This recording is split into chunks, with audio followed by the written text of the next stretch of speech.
Hey guys, I just want to do a little disclaimer before today's show. I got a new computer the other day, and for some reason, the new version of Windows does not come automatically loaded with Windows Movie Maker, which is what I use to edit the video and edit the audio together, actually. So if you're listening on YouTube, you're going to notice the little watermark, Windows Movie Maker.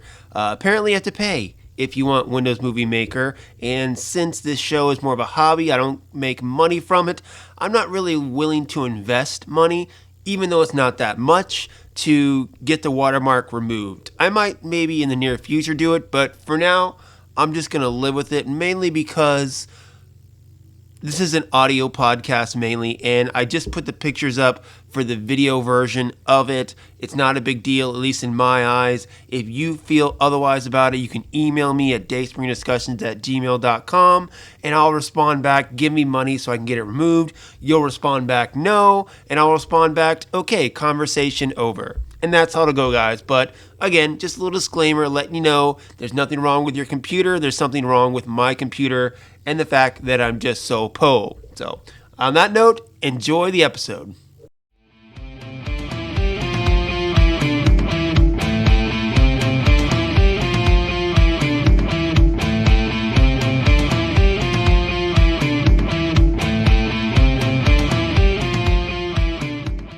Hello everyone, welcome to another exciting episode of Dayspring Discussions. I'm your host, Sean McGahee, and this is a show where we talk about movies, TV, sci-fi, fantasy, comic books. If you geek out about it, we're going to talk about it. You can listen to Dayspring Discussions on iTunes, YouTube, Podomatic, and Patreon, and while you're there, go ahead and like, rate, review, subscribe, then head on over to the Facebook group and the Twitter account and join in the discussion. Don't forget dayspringdiscussions@gmail.com. If you have a topic you want to talk about or a question, I'll be glad to answer it and maybe even bring it up on the show. Well, hello guys. It is a chilly Thursday morning here in Austin, Texas. That's right. I actually put on my winter hat, coat, and gloves to walk my daughter to school this morning. Thankfully, it's not a long walk, but there was frost on the ground, and it's Texas, so there you go. And today, of course, I just want to get to the topic, Superman Red Son. Now, of course, this is based off the infamous Elseworlds storyline by Mark Millar, where Superman doesn't end up in Kansas during the 1930s. His rocket actually misses and goes to Russia in the 1930s. So he's raised as the communist Superman rather than America's Superman, and kind of embraces the communist way of things. It's been a while since I've read the original source material. I'm not going to lie. I remember vague story points about it, but as a whole, it's been so many years, I honestly can't remember it. So, which is kind of good, because that means I can judge this movie just on the merits of the movie alone. And I gotta say, I rather enjoyed it. Now, this one's directed by Sam Liu, who has directed many of the DC animated films, especially ones in the DC expanded cinematic universe. I don't know what you want to call it. DC AMU, DC Animated Movie Universe, I think is what it's commonly referred to. But, you know, he directed Justice League vs. Teen Titans, Titans Judas Contract, Suicide Squad, Hell to Pay, which I think is better than the actual live-action Suicide Squad film, Death of Superman, Reign of Superman, Wonder Woman Bloodlines, and then now Red Son. I'm not sure if he's directing the upcoming one, Justice League Dark Apocalypse War. I'll have to look that up in just a second. But in any event, he's a very good director when it comes to the animated films, especially since I've enjoyed most of them. So I give him a lot of credit, and this one is no different. I think he did a great job with this one. Now, like I said, this is about Superman growing up in Russia rather than growing up in America, and you have all the other DC heroes that he comes in interaction with. Of course, you have Wonder Woman, who is a friend of his for a long time within the confines of the story, and eventually turns against him when she sees what he becomes at the end. I really don't want to go into too many spoilers, about this film, but I think I'm going to have to really give my full thoughts on it. So if you haven't read Superman Red Sun or watched the animated movie, you're going to get spoiled a little bit. I do apologize about that, guys, but you can pause, put this episode aside, come back to it once you've actually watched it, because I know it's on digital and it's not going to be on actual Blu-ray to rent at like Redbox for a couple of weeks. With these Elseworlds storylines, the most interesting or fun part is, of course, how he interacts with the other characters that we know from his normal mythology, okay? So starting off, of course, you have Lex Luthor and Lois Lane. Now, Lex Luthor, of course, being the ultimate villain or the anti-Superman, I always saw him, because where Clark Kent came from, a poor farm in Kansas, with great powers, Lex Luthor, his main power is his mind, and of course he was rich and opposites, really, of what Clark Kent is. And in this one, of course, it's the same thing, where he is the main villain to this Superman, but alongside him is Lois Lane, which I gotta say, I'll give him credit to. There was the first meeting of Lois and Superman in this movie, and Lois is smoking a cigarette on top of the Daily Planet, and Superman comes down with the classic line, "You really shouldn't smoke, Miss Lane." Infamous line from several Superman movies, so definitely got a chuckle from me on that one. And from the very get-go, she kind of tries to be that reason or the mediator between Lex and Superman, which is nice. You still see that even in Another World, there is still some kind of relationship between Lois and Clark, although her feelings lean more towards Lex because they're married. It's one of those strained relationships where in any world we are who we are, and Lex is willing to take extreme methods to achieve his goals, and Lois sometimes doesn't believe in that. But eventually, in the end, when the world is in peril from an existential crisis, there I spit it out, Superman and Lex have to team up to, help each other. And I think, there are several storylines where that has happened. And, they both want what's best for Earth, so I understand that.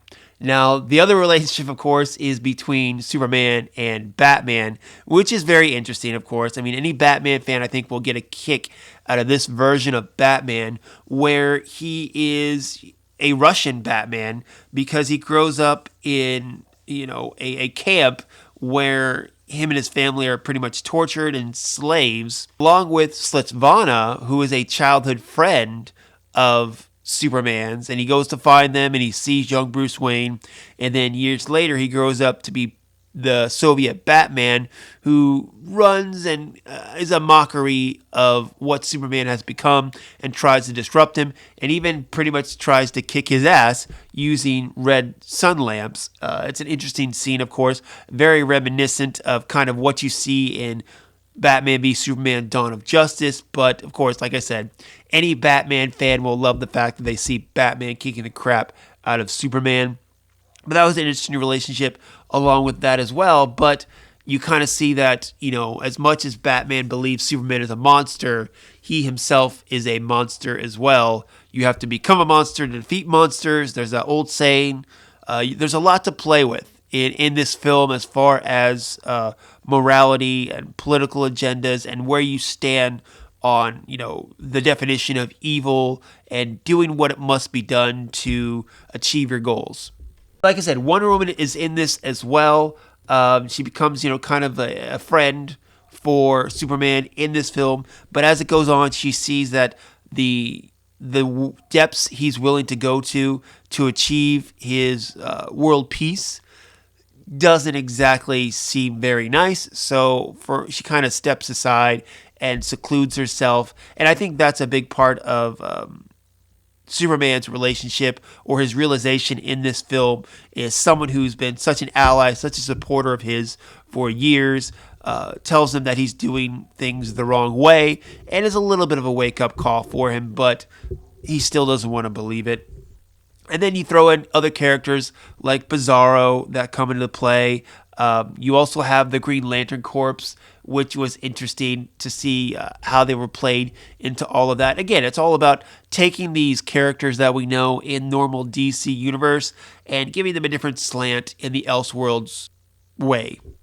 But I guess what I appreciated most about this animated film and maybe this story in general is that, we're Americans, or at least I'm an American, and, we're grown up to believe that democracy is the best form of government, that, we are always right, that our causes are always just. But you look over at Russia and they grew up believing that, communism and socialism are the way to go. So it's almost like, we're supposed to believe that that is the evil thing, the wrong thing. And even that mindset, you take this film and Sam Liu and of course Mark Millar and everyone part of it, I think they're able to take this character and put him in that world where majority of the audience are going to believe that it is a bad thing to be communist, to be a socialist. I'm not here to debate that. I'm here to debate the fact that as I grew up in democracy, a character like Superman who stood for the symbol of democracy is now standing for the symbol of communism, and yet you still see that root of who Superman is, the root of wanting to be a symbol of hope, wanting to just help people and not, making him in this movie just an evil dictator, someone who you can see his point of view, someone who you see is really in his own mind just trying to do the right thing or what he believes the right thing is, but maybe going about it the wrong way. And again, that's probably the most thing I enjoyed about this film. It's why I think this film works, because you're able to see the point of view that Superman has, and he truly believes, and he believes that he's trying to do the right thing. Now, as far as the end of the film, spoiler alert, guys, Superman takes evil Brainiac into space and explodes. Everyone thinks he's dead, but Lois at the end of the film looks down and sees a version of what we call Clark Kent, with a man with glasses and a trench coat and a hat, leading her to believe that Superman has lived on. And that would be an interesting, I think, sequel that I don't think we've ever gotten from Mr. Millar. Again, I don't know how exactly the end of the graphic novel goes. I might have to look it up after I get off of here. But, seeing a Superman who tried to make his dream a reality and in the end realized that his dream was the wrong dream. And now the world is thinking he's dead. He has to still live on, possibly in secret. Where does that character go from here? I think would be a very interesting story to tell, whether in another animated movie or possibly a sequel, graphic novel by Millar. I think it's interesting to go from there. But, if we'll ever see it, I don't know, guys. But anyway, Superman Red Son, I enjoyed it. I was a little disappointed, that it wasn't part of the greater DC animated movie universe that we're getting, because I'm really enjoying those. I think they're actually better than the DC live action that we're getting. With a few exceptions, of course. But, taking a break, doing movies like this, doing, Justice League versus the Fatal Five, The Killing Joke, it's a nice little break in between the cinematic or shared universe that we're getting with all the other films. I am really excited, though, for Justice League Dark Apocalypse War that's coming up. Not sure who's directing that one. Let me look it up real quick. Let's see here. Looks like it's being co-directed. Who are the guys? Matt Peters and Christina Soda. They've been worked on several DC animated projects. Really haven't directed too much. Looks like they did some Lego DC animated stuff and a Scooby-Doo film, Scooby-Doo Shaggy Showdown. Okay, well, they're new directors, but again, they've been on the art department for several of these animated films. Okay, so Superman Red Son, I don't know if you checked it out yet. Like I said, it's not on Blu-ray or DVD. It's only on digital, and you have to buy it to watch it. So I totally understand if you haven't watched it yet.